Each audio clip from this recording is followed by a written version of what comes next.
What is up, guys? As requested, we're going to be doing the top 5 best budget smartphones without a notch or punch hole. These are some of my favorite phones because of that, and it's definitely the future. All smartphones will eventually look like this. So let's go ahead and dive in. Alright, so the first phone on the list is the Huawei Y9 Prime.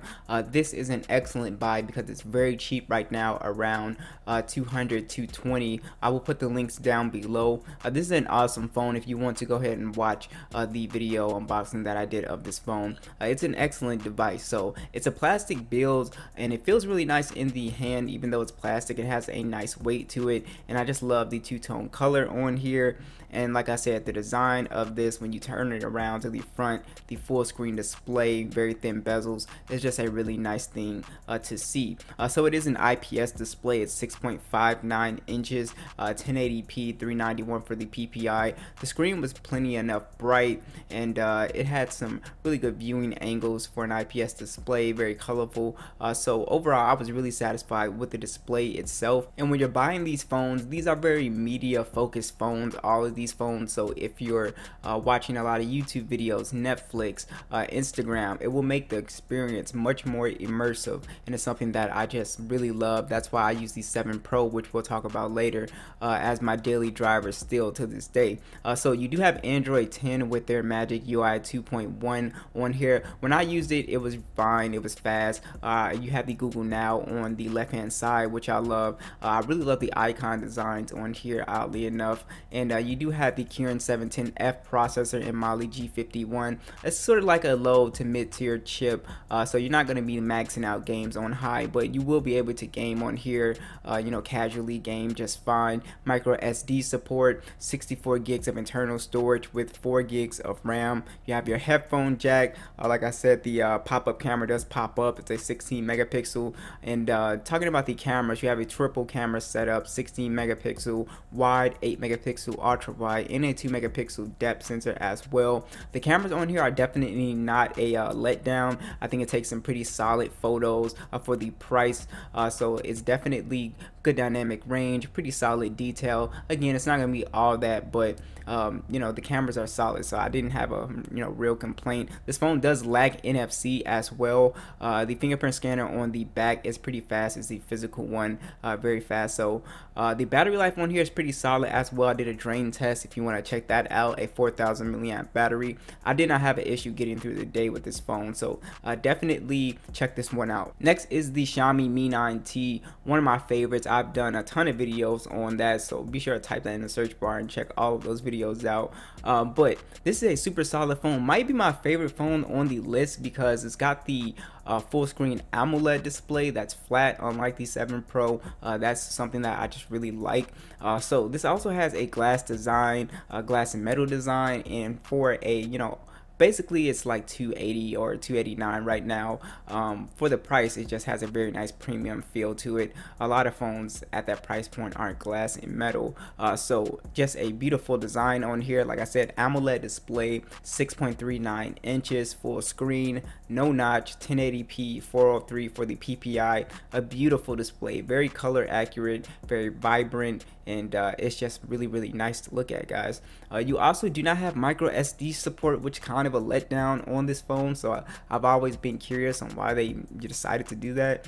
64 gigs of internal storage with 6 gigs of RAM. You do have Android 10 with MIUI 11, the Snapdragon 730 and Adreno 618. Basically, you will be able to play games on here just fine. Call of Duty, Fortnite, PUBG, all played at high settings, so you can do that on this phone, no problem. I do have a gaming test as well if you guys want to check that out and see it for yourself. But this phone still has the headphone jack, of course, and it has NFC for mobile payments. One of my favorite things about this phone is the fingerprint scanner. So it's built into the display and it's placed at the right spot, and it's very accurate. So one of my favorites next to the 7 Pro is very fast. So that's something that I've always really appreciated about this phone. You also have very solid cameras on on here, especially when you install Gcam. You have a triple camera setup, 48 megapixel wide, 8 megapixel telephoto, and a 13 megapixel ultra wide. You also have 4K video as well. You also have the 20 megapixel pop-up camera, which actually lights up red when you use it, so it's just really cool. It makes a really cool noise as well. I just really love popping it up, and the cameras on here are excellent. As you can see, pretty good dynamic range, good color signs on here as well. Video is pretty sharp, so overall really solid phone, and battery life is excellent on this phone. 4,000 milliamp battery, 18-watt fast charging, excellent battery life. I did a drain test as well, so check that out. You're getting well over 8 hours of screen on time, which is really excellent. Next is the Motorola One Hyper. Now, depending on whether you want to get this renewed or brand new, it's going to be around the $250 to $300 price range. This is a phone we have not had on the channel yet, but I am working on getting it, and it's a beautiful phone. From the reviews that I've seen and from what I've been reading about, it's an awesome phone, especially if you're a Motorola fan. You have a plastic design, but it looks pretty good. Kind of has a unique kind of camera module setup as well. You also have, again, the full screen display, no notch. It's a 6.5-inch display, IPS panel, 1080p, 396 for the PPI. A pretty sharp display, pretty bright from what I'm seeing. You have the stock Android on here with basically, you know, a couple of Moto actions, that's what they call them, and a couple little stuff that Motorola throws in their gestures and stuff like that. So it's pretty much stock Android, and that's why these phones are always really snappy. You also have the Snapdragon 675 and the Adreno 612. Again, not a super powerful chip, like a mid-tier chip, so you will be able to do casual gaming just fine on here. Of course, not maxing everything out.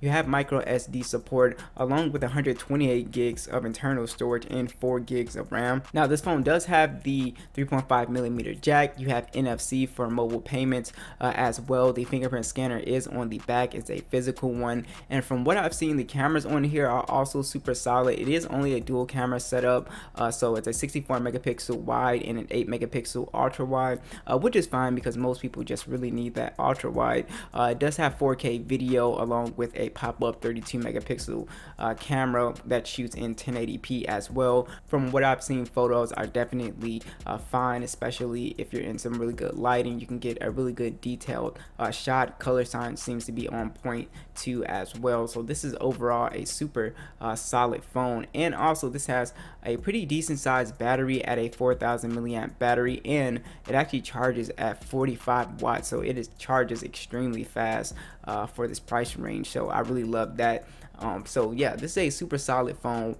Definitely check this one out. Now, next is the OnePlus 7 Pro. So this is the most expensive phone on the list, but if you shop on eBay, I always see these phones going for around 300 bucks. Now, if you get it on Amazon, you will pay like 400 bucks for this phone, which I still think is definitely worth it because it's basically a flagship phone still, and you have a glass and aluminum design. It's a beautiful design. You have the Fluid AMOLED display at 6.67 inches. It's a 1440p display, so the highest resolution on this list. It's a beautiful display. 516 for the PPI, highest PPI. But the thing that you'll love about this phone is the 90 Hz refresh rate. So it's just an extremely smooth phone. Now, you are running the Oxygen OS, and it's very fast with the Snapdragon 855 and Adreno 640. So you can game on high, Call of Duty, Fortnite, whatever. You will be able to play on high settings. And like I said, with this big massive display, super thin bezels, it is really a great experience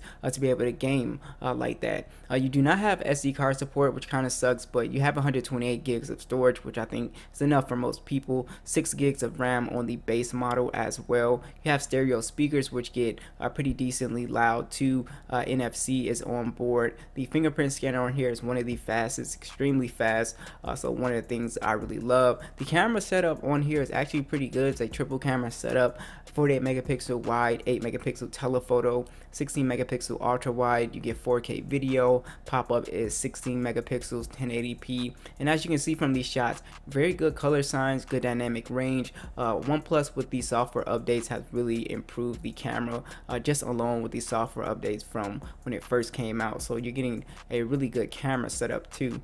Also, you have a 4,000 milliamp battery with 30 watt fast charging, so pretty fast charging as well is one thing I like about this this phone, and you get really good screen on time, over 8 hours of screen on time. I also did a battery drain test for this phone as well, so one of my favorites on the list. Last is a phone that's really hard to find, and I'm thinking about giving this a one away when we do our first live stream, the Bolt M1. A lot of people are asking about it now. Since the corona stuff hit, it's been pretty hard to find these phones, so when they do come back in stock, and hopefully they do, this is a really good option as well. So you have a glass and metal design. This phone came out at $200 and it's still around that price point last time I checked, and it's a 6.4-inch display. It's actually an AMOLED display, 1080p, 403 for the PPI. I've done a ton of videos if you guys want to check it out. You're supposed to get Android 10, but we haven't not got it yet. You do have the Helio P70 processor and the Mali G72 GPU. Again, it's like a mid-tier chip. You will be able to game on high in some games, but like games like Fortnite and stuff like that, you will not be able to. Micro SD support, as well as 128 gigs of storage, which is awesome. 4 gigs of RAM, and you also have a 3.5mm jack. Of course, this phone does lack NFC, which kind of sucks.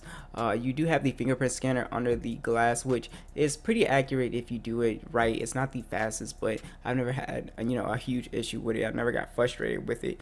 You also have a pretty good camera setup, a 16 megapixel standard and a 5 megapixel depth sensor, so you're missing the ultra wide, which kind of sucks.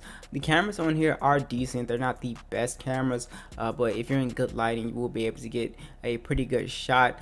So what I love about this phone is you actually have wireless charging on a $200 phone, which is pretty crazy, and you get some pretty respectable battery life, 3,500 milliamp battery, around 6 to 6 hours and 30 minutes of screen on time, which is definitely enough for a day. You also have 18-watt fast charging, so again, a very solid phone, still one of my personal favorites.